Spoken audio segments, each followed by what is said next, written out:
chapter 1,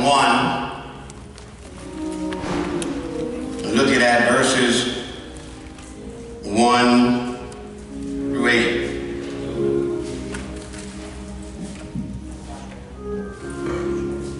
Some say Joshua, some say Joshua. We want to explore. I pray that's something that will encourage you in the years to come, to show you how to be successful on your journey. Joshua reads as follows, the King James Version. Now after the death of Moses, the servant of the Lord, it came to pass that the Lord spake unto Joshua, the son of Nun, Moses' minister, saying, Moses, my servant, is dead. That was the eulogy of all the priests. Now therefore arise and go over this Jordan, thou and all this people, unto the land which I give to them, even to the children of Israel.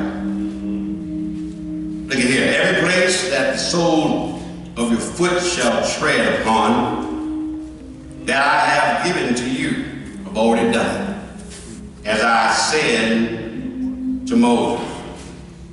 From the wilderness, and this Lebanon, even unto the great rivers Euphrates, in the land of the Hittites, and unto the great sea toward the going down of the sun of your course. It shall not be a man to be able to stand before thee all the days of your life. As I was with Moses, so I will be with thee. I will not leave thee nor forsake thee.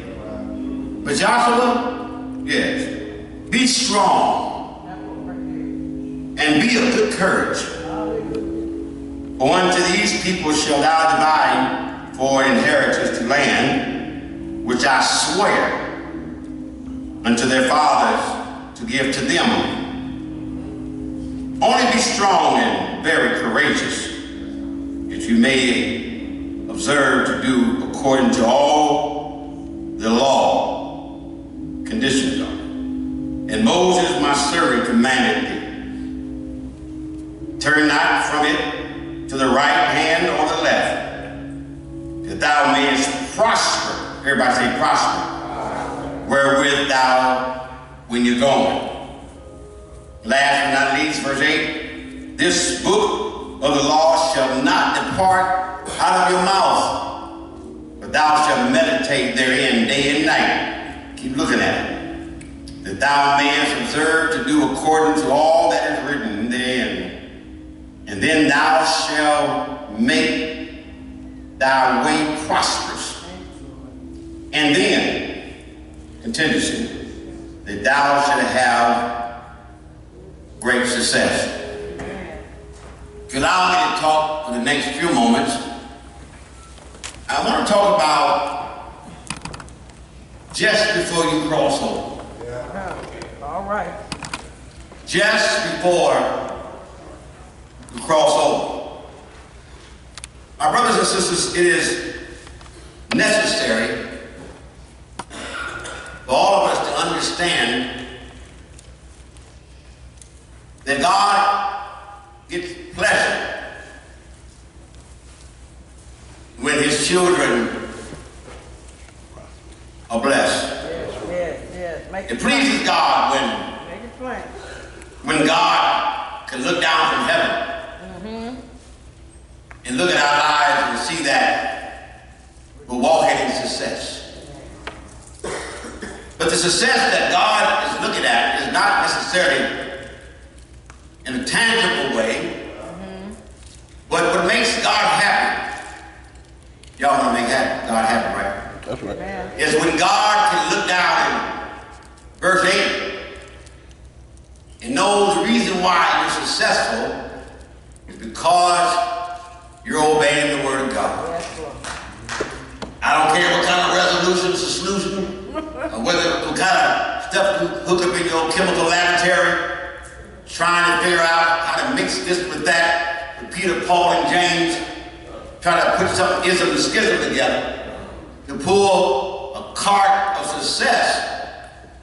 It only pleases God when you put Him first in everything and all things. Y'all walking with me? Yeah. Normally, most people put together an itinerary. They buy a day timer, or they use their Outlook calendar, or some facsimile thereof, and they type in, they don't write no more, they type in the things that they plan on accomplishing throughout the year. Appointments are being recorded from 2019, carry on and go forward in 2020. People take their bills, look at due dates and move them into their new calendar.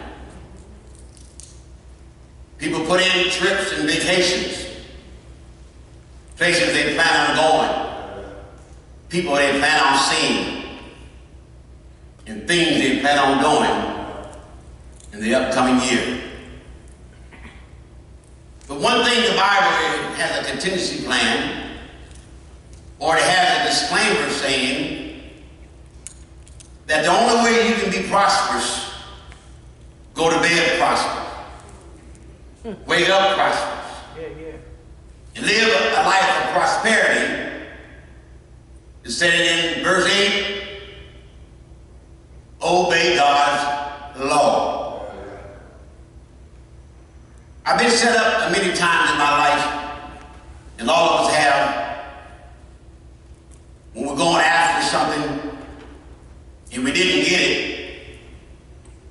And when I discovered one of the things that made my life unsuccessful in certain tasks, it was because I didn't read the fine print. You walking with me?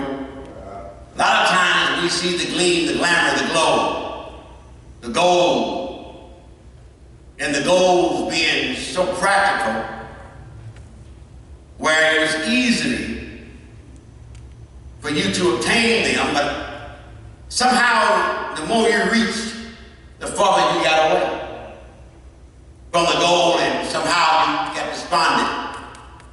And you ask yourself a question after being a successful failure in that effort. Anybody ever been successfully failing in things that you tried? Because we forgot to read the fine point. The point that's given us the answer to the solution yet before we begin our task. So Joshua here was noted as being one of the 12 men that went out to spy out the land. And he was told to go over to a place called Canaan land. The Bible said that when these 12 men returned, 12 of them returned, but only 2 of them, the Bible said, had another spirit. Are you walking with me? All right. That tells me that we can search out and God can lay it in your lap, please, and give you all of the particulars of success, and even show you in a dream. Some folks have dreams around here. Show you a vision. But somehow, out of 12, only 2 of them understood that you can't conquer your dreams and goals when you look at opposition and the hard work that may come in obtaining that goal.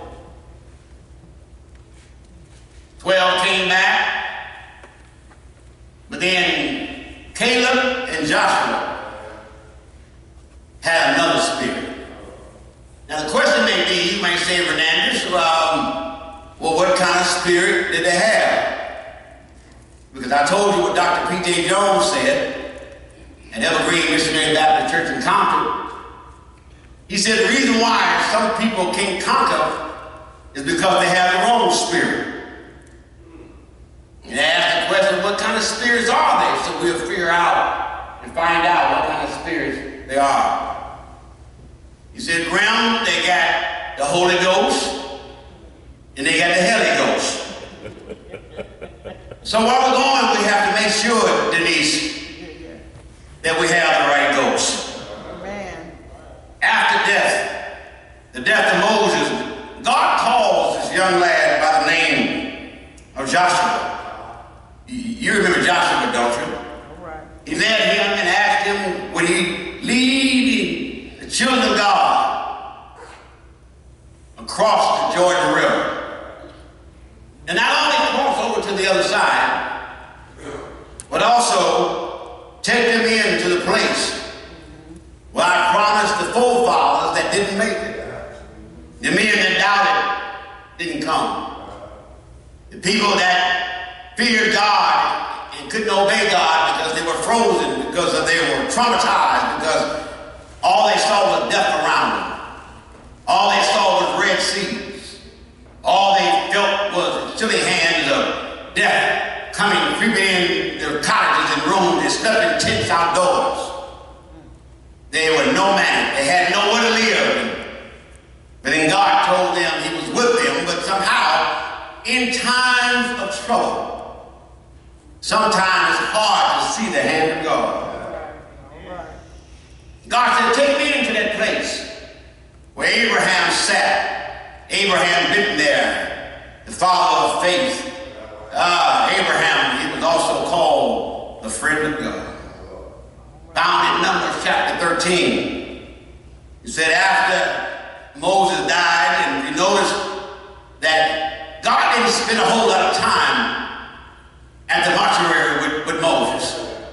Are you walking with me? God didn't spend a whole lot of time at the cemetery of Moses. Matter of fact, they didn't have a chance to bury him. The Bible said that Satan and God was fighting over the body because Satan thought that because Moses had struck the rock when God said, touch the rock, that he had committed cardinal sin, said that he was unworthy to go to heaven, but between the devil and God, Moses came up missing.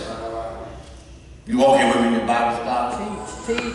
So he comes in. Now Moses is dead, so God wasn't mad when he went to the funeral. He just said, Moses is dead now. And the reason why God didn't spend long preaching the eulogy, because number one, your life to preach its own eulogy.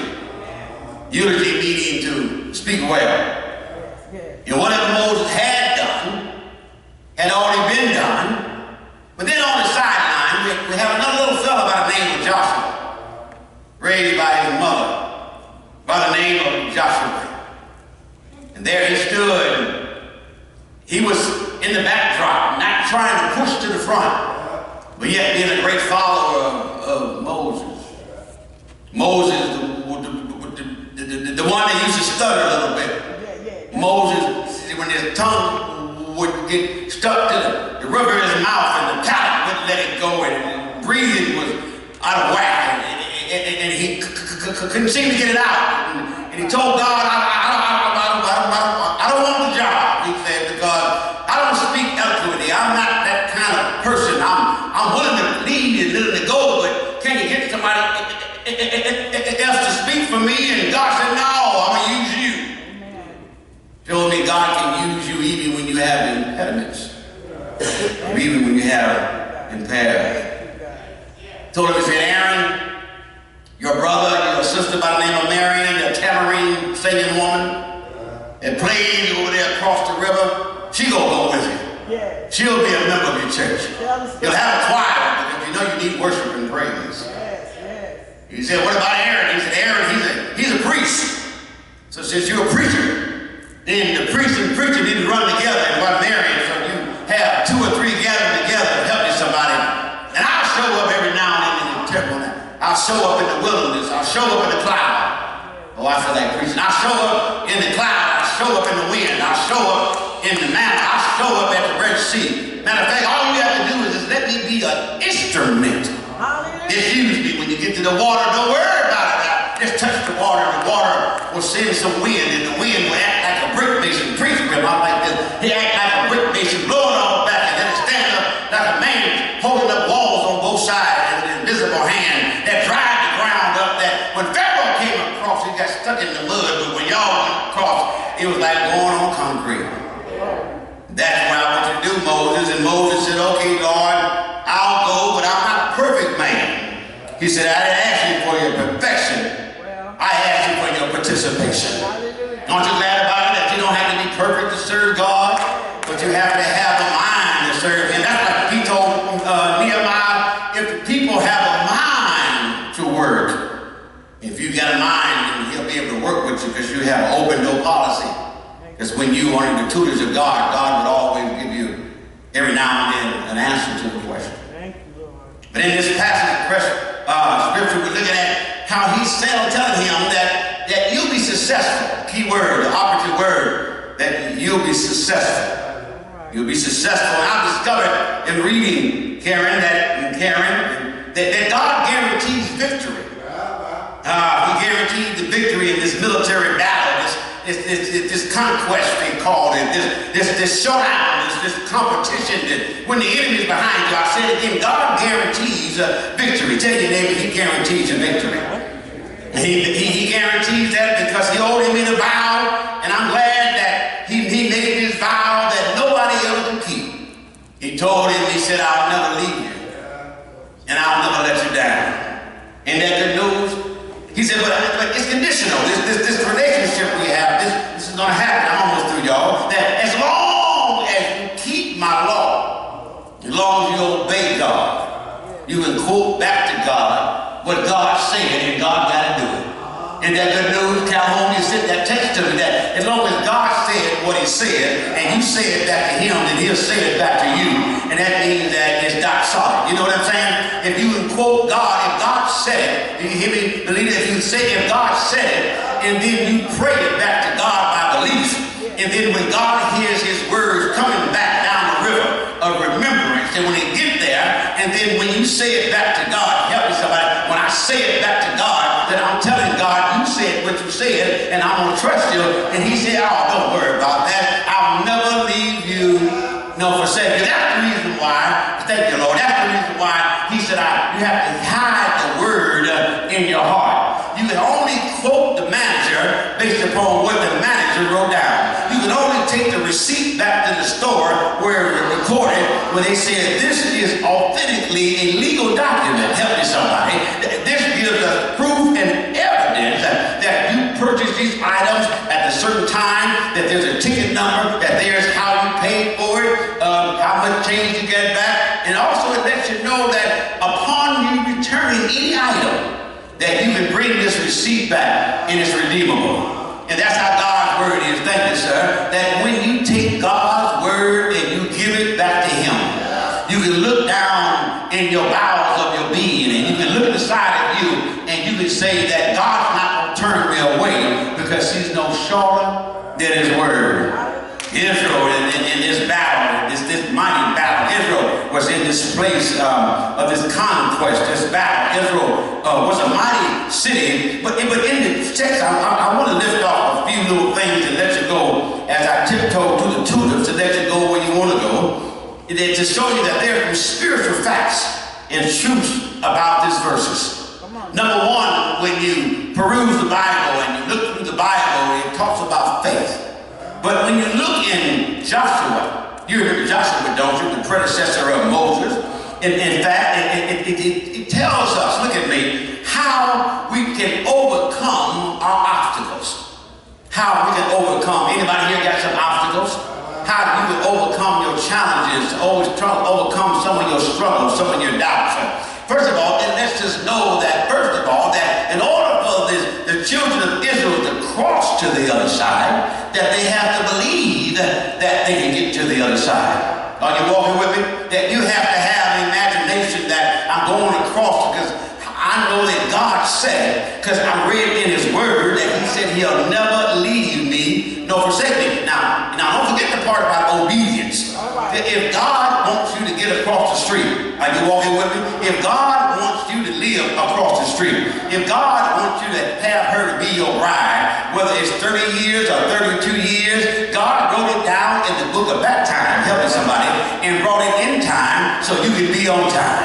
I'll say it again, because God has a telescope. Are you walking with me? And then God has a microscope.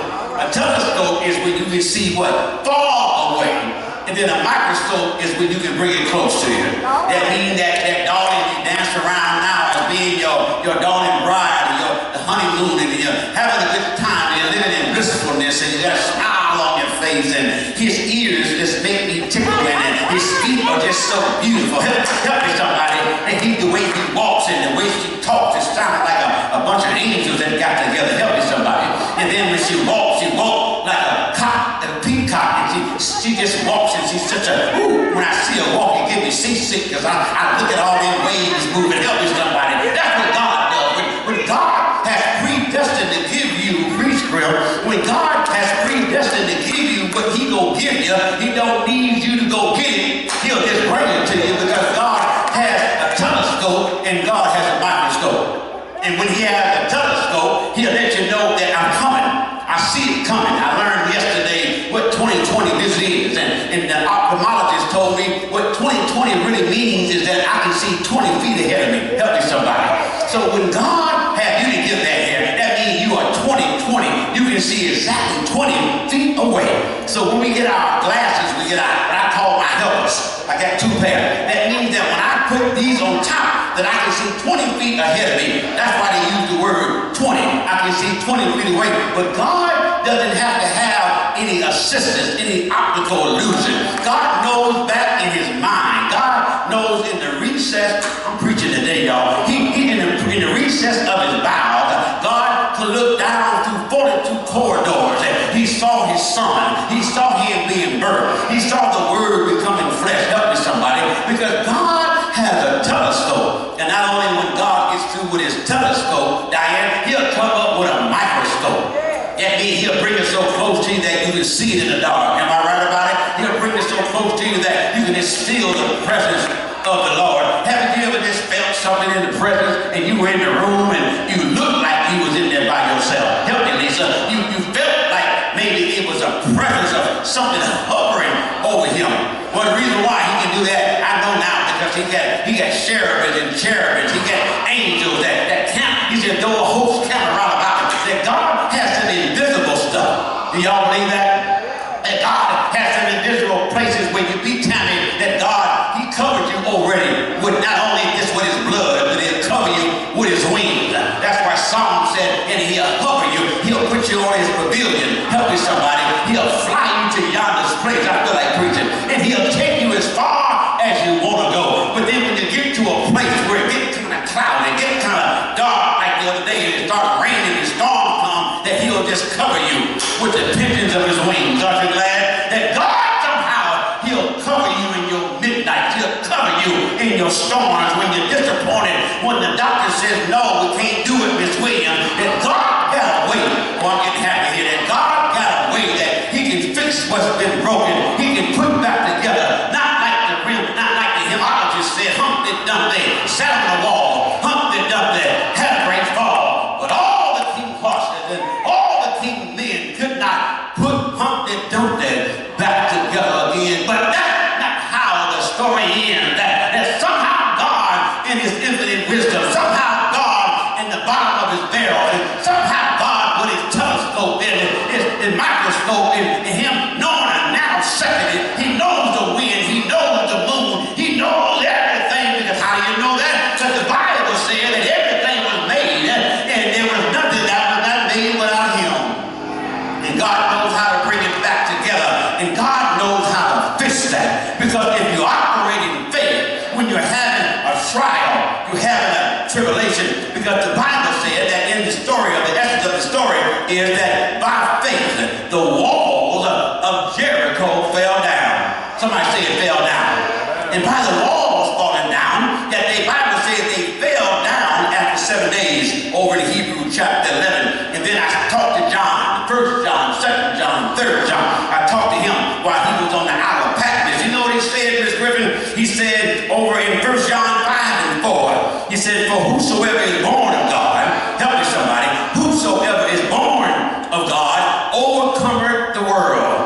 I'll say it again, whosoever is born of God. I'm born in the Spirit. I've been bought with a price. I'm covered with his precious blood. I've been born again. I'm saved and sanctified, and I'm filled with the Holy Ghost and fire baptized. If I have took God in as my heavenly Father, brought the Son as my advocate, and put the Spirit in as my director, that I can overcome this world. How many of y'all believe that? That I can overcome this world? And he said, not only will I overcome to come, but I will overcome the world. He said, but I will have victory in the world. Now, there's a difference between overcoming and then having victory. Some people, Joel Gregory said in 1999, when I had the blessing to go to a conference in the UKB conference, and Joel Gregory was there, a Caucasian man, great writer. He got up and he said, I want to talk about how to overcome. And what he was saying is sometimes we are 2 feet deep, and we were wondering what 2 feet deep meant. He said there's some people that are lost at the surface level, that are low at the surface level. He said, but then he said some have to overcome just to come, which means some have to come, y'all wake up here, come from the bottom and then get to level and then go up another flight, which means some people are in the basement of their life in trouble. Do you hear me? I said some people are in the basement, they have trouble, so you have to come from the basement and then come to level 1. And there's the people, and some of us, and we're all in line, that we've had some great trials in our lives, some great imprisonments. Doesn't mean in the jail, but we've been locked up in our cells, locked up in our mind, locked up in our advancement, couldn't get a raise, couldn't get a job, couldn't get a house, couldn't get a car. He said, but if you in God, I said, if you in God, not only will you overcome, but then you'll get the victory, which means you'll get the bill, but guess what? God will pay it. I can't help nobody. I'll say it again, that you will overcome, but then God will pay the bill. I'll say it again, somebody should be happy right there, that then when I overcome, that then God will pay the bill. Somehow, if I never leave you, I'll never leave you alone, and nor would I leave you dry, nor would I leave you godless, nor would I leave you faithless, because you are going to overcome. That's why we never should worry about people and people supporting, people loving, people caring, because people are just like vapors. They just come in and they go out. They dissipate in the air. Sometimes they cold as ice. That's what the song said. That's what, what's his name said? Rick James said it. Sometimes we're cold as ice. Sometimes we're hotter than steam. And sometimes we're like shallow water. We don't even move. But if you overcome the world, and then you get the victory over the world, that which had you by ball and chain would have to let you go. That which you used to hold you back, now it becomes a pushing force. That which used to make you cry, now make you shout. That which used to make you feel bad, and now it makes you feel good. God never changes the picture. God just changes your mind. Ain't that big? He doesn't change the pictures. This building looks like the building every Sunday. This building, but if you change your mind when you come in here, and you come in with a happy, and a glad, because all that I've been through, I still get joy. All the trials I've been through, I still have joy. That's why I can drive in and look like I have a Brinks truck following me in the parking lot, and I don't have the $10 in my pocket. That's why I can live in a 1-bedroom and not have everything that I need, is because, oh, when I think about it, don't do it yet, but when I think about it, all the things that God has done for me, the tag bits he drops in there, every nugget he said there, every time he'll get a call and say, come over and do a little work for me. He's putting it all together, and he's mounting it all together, just like that is when that lady made that cake. Little boy, he was the one that hold the baking powder. And the baking powder was the main ingredient, but because his little baking powder was so small, and everybody had flour and they had all of the other ingredients, so he kept saying, I'm gonna put my baking powder in my pocket. I'm not gonna give that to them. Mine is so minuscule, it's nothing to mine. But surprisingly, when the cake came out, the cake didn't rise. And so then the baker went around and said, now I need to ask a question. to do a debrief. You ought to go back and try to figure out where you went wrong. Do you hear me now? That's the problem. You don't ever go back and talk about what messed up. Went back and he called a meeting. He said, I want to have a meeting. I made a cake here, and I put all the flour in. The gentleman said, I put the salt. One said, I put the butter. Well, I can do it. One put the milk in it. He said, but I'm trying to figure out what happened to the baking powder. The little boy said, I still got it in my hand. He said, sir, don't you understand? If you keep the baking powder in your pocket, it won't do nothing for the cake. You got to add it in, and then God will take a corner of some Wonder Bread. Y'all ever had Wonder Bread? I had some yesterday. We used to eat it by itself, ball it up and put it in. Y'all know about all that. Hey, because y'all eating that new bread, you getting that portal bread, you getting that expensive bread. I call it chocolate bread. But when you are actually taking just a crumb from the Wonder Bread, you walking with me? You take a crumb from the Wonder Bread and you eat it. We used to throw the end in the trash. As kids, we thought that was the nasty part. Well, we discovered the same ingredient that's in the middle is on the end.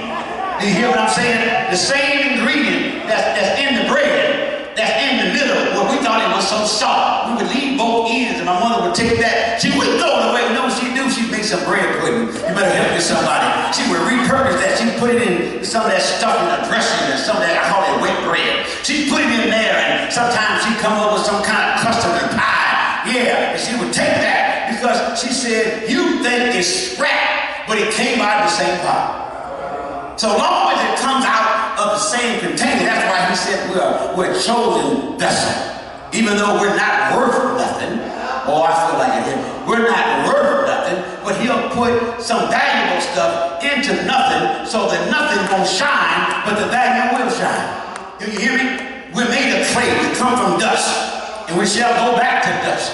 But he said, but I poured my spirit. Ooh, I poured my spirit in nothing so that I can look like something. You hear what I'm saying? He poured it in you, and as wretched as you are, as bad as you are, he poured himself. He made a deposit in man. And whenever God goes to the bank, God never comes back with an overdrawn ticket. Whenever God has a bank account, it's never under, it's always over. Because when God puts whatever he puts his hands on, it becomes like those two little fish in 5 barley loaves. It becomes more than enough. Anybody ever tried it? Whoever is born of God, he overcometh the world. And this is the victory that overcometh the world, even our faith. So we can do all things through faith. And then he says, if you get in the fight every now and then, I'm talking about just before y'all cross over. So think about all this as he did the prerequisites of this. He said, now over in 2 Corinthians it said, for when we get in the fight, anybody here ever have battles with people, conversations with people, confrontations with people? I know you do. Some of y'all have them with one another, and I see them. He said, I want you to know one thing about it, but I don't want you to take it to the fight in 2020. Y'all ready to hear this? Sure, don't take the gun when you go to the battle. Don't take the switchblade when you go to the battle. Don't take the pistola when you go to the battle. Don't take the 25, your 22, your 45, your 38. Don't take your shotgun, your rifle. Don't take a cannon. But when you go to the battle, just know one thing. Everybody say, I'm ready. I'm ready. He said, for your weapons in warfare are not carnal, but mighty through the putting down of the strongholds. When you go to battle, Rodney, when you go to that supermarket again and you see that fella, you don't have to put up your deuce and put out your pinky finger. You don't have to get back in a Muhammad Ali stance. When you get there, just know that you have greater is he that lives in you than he that lives in the liquor store. Do you hear what I'm saying? That he's living in you, and he's living in you in the supermarket. When you go to Circle K, he's living in you. When you go to Superfoods and you go to that other market, they call it Superfood, whatever it's called. No matter how long the lines are, just know that he gave you the spirit of patience. Thank you, Lord. And he gave you the spirit of peace. Yes. Food for less. Yeah, that's it. Not only that does he take care of you because you're born in him. Not only does he take care of you because you got faith in him. He got faith in you because Christ is the victor. And we can trust him. We can trust him. says something, number 2 and 10. And when he says something, John 16:33 says, and these things I've spoken unto you, that in me you might have peace. In the world shall have, look here, you'll have peace, but the world will have tribulations. He said, well, be of good cheer. Oh, God. I've overcome the world. Now, he's not talking about you. He's talking about him. Watch this, I can hook it together. Conjunction, disjunction, what's your function, look at the words and make them phrases. He said, you overcome the world because you're in me. Thank you, Lord. Oh, isn't that good news? So, if we abide in him, and he abides in us, we can ask what we will. Now, you don't go crazy and ask for a Rolls Royce unless you can buy the car and pay the note. He'll let you drive a Rolls Royce or Maserati if you can buy the tires and get a tune-up. But God's not going to give you a snake when you ask for bread. So how much more do I love my children than when they ask for bread, I'll give it to them. If you asking God for a mansion and you can't pay your duplex rent, if you're asking God to give you a house on the hill, the utilities run $5,000 a month. There's one on the 5 freeway with Lancaster, and some movie star got his way at the top, got his own road, have you seen it on you with Lancaster? There's a house to your left. And they said there's some great African-American man, he got his own road and got his own house. If you can pay the cost to be the boss. But since we're not running nothing, you better walk with me. You can't get jealous when I look outside. No matter that song says that don't look across the street at the enemies and get angry when they prosper. Right. Don't look at what you don't know how they're making their money. You don't know how they're getting in. He might have an inheritance from Europe or from Spain, and he might have some Chinaman money, and he might have some African American money, he might have some county money, he may have some bad money. Don't ever worry about other folks' money. Noel Jones said everybody got money problems. He said the ones that don't have it show up got problems. And he said the one that got it got real problems. He said the one that don't have it is trying to get some, that's the problem. And then he said the one that got it is trying to hide it, and that's the problem. So everybody got money problems. So don't ever feel like you're a lone stranger. He said, but be of good cheer that I have overcome the world. Now here's the lesson that I'm going home. Christians face many Jerichos. This Jericho wall was interfering with their daily lives. And a lot of times we have these Jerichos that we have our situations where they're bad. We have daily lives and they often tempt us to give up. And as the spies came from Kadesh over in Numbers chapter 13, it says, nevertheless, see, I'm reading every scripture to you because I want you to get the word so that you won't hitchhike on what I said, hitchhike on the word, and then you'll be prosperous. It's not based upon my cliche. It's based upon what he said. Help me somebody here. He said, nevertheless, the people shall be strong that dwell in the land, and the cities are walled, and every great, and moreover, we saw the children of the Anakites there. That was the people. They saw that wall being so thick and so great. It's strange that he says to us that we shall walk in the spirit, and we shall obey the flesh. But he gets over here, and these people came back, and the only thing they saw was giants. Everything that was around them was a giant. The wall was thick. They had to tear this wall down. And they were saying, if we go over there, we look like grasshoppers in our own eyesight. That tells you what you think of you. God didn't tell them that they were grasshoppers. He said they had the victory. So instead of them seeing the giants fall, they saw failure. And that's a changing of the mind. The changing of the mind, you have to be being mindful that what I'm seeing. Brother Joe told me, I was complaining one day about church. He said, Grim, don't believe nothing you told you. And it reminds me every time I get to a place where I'm kind of questioning things, even at work or somebody, I don't know, certain things to say or do. And then I keep saying, I ain't gonna do it. And I keep hearing, don't believe what you thought.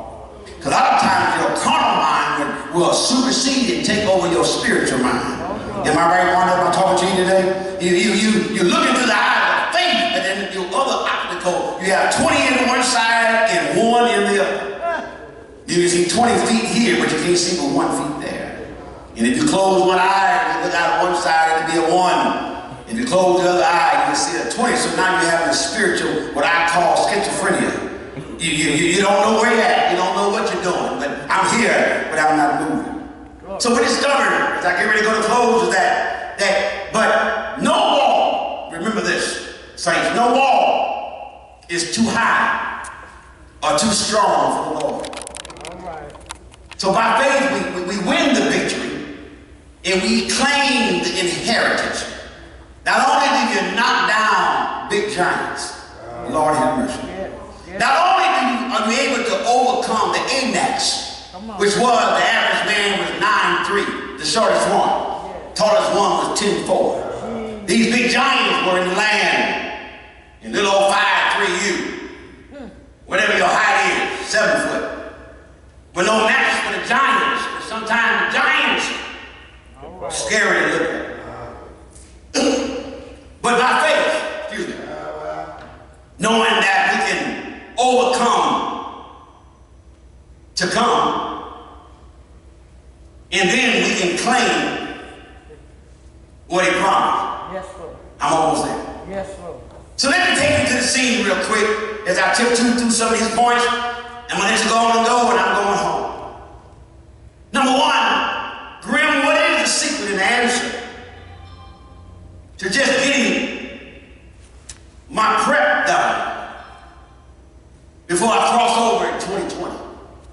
You got to write this down. Number 1 is understanding that the Jericho city was a closed city. All right. So some of the things you struggle with might be closed, shut down, on lockdown, and not accessible. But because somebody showed up in chapter 5, verse 13. Chapter 13. Joshua about getting ready after he got his instructions. Looked out there and he saw a man come he had never seen before. Wasn't one of his troops. It wasn't his colleagues. It wasn't Moses coming from the dead. We looked out there and the man had his sword pulled. So Joshua goes up to him and fiercely he says, "Who are you? I see that you are a man that I've never seen before. I'm going someplace else. I've never seen you in this area where we're tabernacling. I've never seen you at the lake when we get water. I've never seen you out when we fed the animals and watered the sheep. And I don't mean no harm, sir, but if you're ready for battle, because I see you got your sword, there's no you got. I got 500,000 people behind me. And you don't want to take up this fight with us. Because God promised that we're going to win the battle. Y'all walking with me?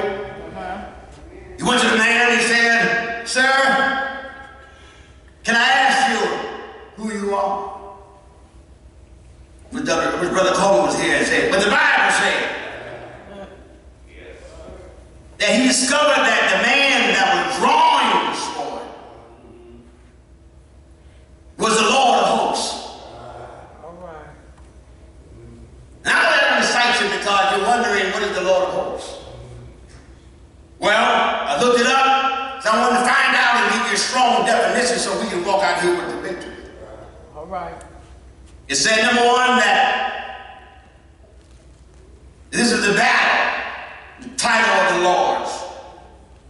It speaks of his supreme command of his presence. That's a shot right there.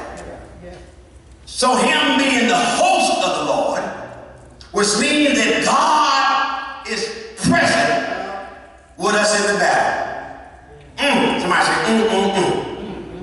And he's the host of all the angels. He's the host over heaven. And he's the host over the army. Let me translate it. That he's with all of the angels. That he's with all of those in heaven. He's with everybody that's fighting the battle. Yet he sits on the throne, yes, and the world is his footstool. Jesus Christ to fight the battle. And that's who he was. It's called a Christophany. A Christophany is an appearance of Jesus in the Old Testament. Meaning that was God that came down, and I'm letting y'all go because some of y'all sleep. Went all the way directly down to sit with Joshua in the Old Testament. A Christophany that he showed up and told him, you know what, Josh? He said, yeah, I just want you to know that I'm never going to leave you, nor am I going to forsake you. Is that good news? That I know you got to fight this battle, and you got to go over and try to figure out how to knock this wall down. Fast forward. But Joshua, I want you to know that I am the Lord of hosts. That I am the one that sits in the second seat in God's chamber. I'm the one that was there when John picked up his pen and put it to paper and said, in the beginning was the Word, and the Word was God. I'm the one that said that, skip down in verse 14, it said, and became flesh. Yes. That me and God were not partners, we're just one. All right. He told him, you might not be able to figure it out when you go to your geometry class in the morning, but I'm going to give you the formula. My God, and he said, when you take one God, you like that, and you take one Holy Ghost, wrap it up in a letter sandwich called Jesus. Don't have to add no tomatoes and french fries or onions, but just wrap it all up in one. When you look at the menu board in heaven, it just says, I want a number one. And when you call a number one, I think all I'll tell you is one. Is God the Father? That's one. Yeah, I slept good last night. God the Son, that's number one. And God, the Holy Spirit, that is one. So when you add them all up, you may think basic math out of Oklahoma or Inglewood, that ought to be three. He said, no, we not three, we one. And the reason why I'm glad that I'm calling Melita in heaven, and I go to the menu in God's redemptive laboratory, and I can go in and I can get a number one. The reason why, because when I get a number one, I get everything. It's something like Burger King said 20 years ago, that when you come into Burger King, you don't have to worry about when you change your order, that we'll do it your way. But I think I'll tell you, I can't say your way, but I call it by Yahweh. Do you hear what I'm saying? I feel like preaching, y'all. I slept good last night. But then I want you to know that the first step is that you got to remember that you're second in charge. He said, if the Lord of hosts is in front of you, that you got to be second in line behind him. That the only way to be successful in life, I'm giving y'all a lesson today for 2020, is make sure that you don't outrun God. Is make sure that you hold on to the rules, the rules, and the regulations. You don't hear what I'm saying? That you stay committed to the cause of Christ.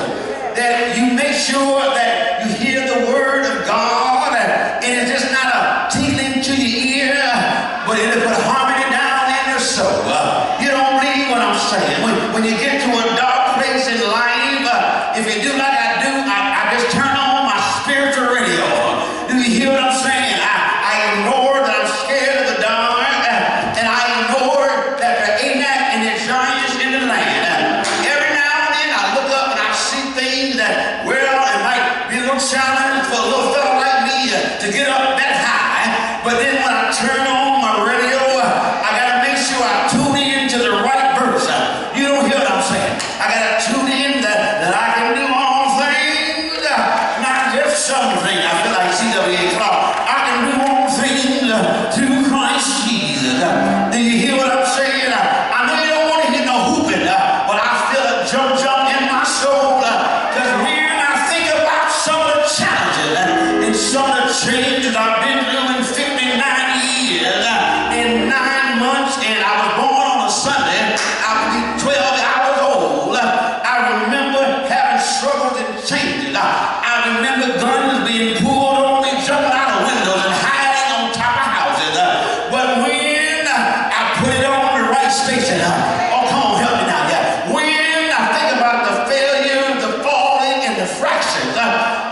tell you that when I get it on the right station, oh yes I did. I had come on searching and over again. I tried to do it my way, but when I heard him say that I am the Lord of hosts, Lord means lead me, Lord means I follow you, and your presence is with me. And as long as I got King Jesus, I always say I may want somebody else, but I don't need nobody else.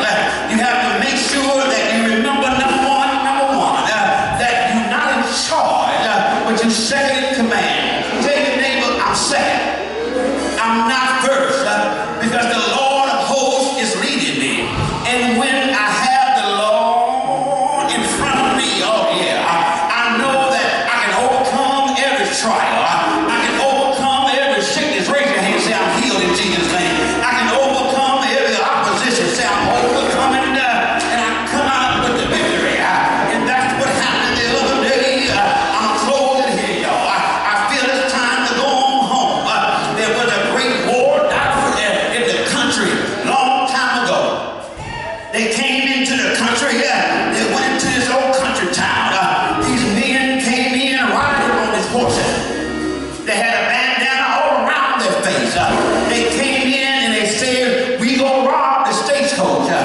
We gonna rob the city. We gonna go get all the gold and we gonna get the silver. Because you know we are bad bandits. And so they went in and they brought out the shotgun. And they said, we want you to know that this stagecoach is being robbed. You don't hear what I'm saying? He said, we want you to know, you driver, that we want you to pull over to the side. They grabbed the reins of the horses and made them pull over. They told the man in the back of the stagecoach, I want you to bring out all the silver and all the gold. Oh yeah. And I want you to load it in our truck. We have a little caboose here, and we're taking all the gold, and we're going to let you know, we're going to let your horses go, so you won't be able to catch us. So they jumped on the horses. They took all the silver, they took all the gold, and then finally they got out of town, and they went and hid in the cave. And they got down to the cave, and they were counting all the loot. They called it loot. They were counting all the silver. They were counting all the gold. So the stagecoach was able to go into the city. They said, we got to call a posse together. We got to call the deputy together. He said, Sheriff, we've been robbed by them two bandits that live outside the coach. And he said, what do you want to do? He said, we want to go back and get all our stuff. We want to go back and get all of our loot. We want to go back and get all of our silver. So he said, I'm going to deputize. I'm going to deputize 12 men. I want you to get your badges, and I want you to get your shotgun. Jump on your horses, and we're going after all the stuff that the bandits took from us. And when they went over there, they found out, they heard that they were hiding in the cave. Oh yes, they was. They were hiding because they thought they got away with all of the loot. They thought they got away with all of the gold. And then finally the sheriff said, let's make a circle around the cave. Let's get all the men in places where they be able to see us and hear us. And you know what the sheriff said? He said, this is the sheriff from the town you robbed. And we want you to do one thing. He said, what do you want me to do? I want you to throw your weapons down and come out with your hands up. He said, do what? Throw down your weapons and come out with your hands up. And my brothers and sisters, as I come to a close, I'm going to cut off the light, so I won't read no more. I'm going to close my mind, and I'm going to tell you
We gonna cross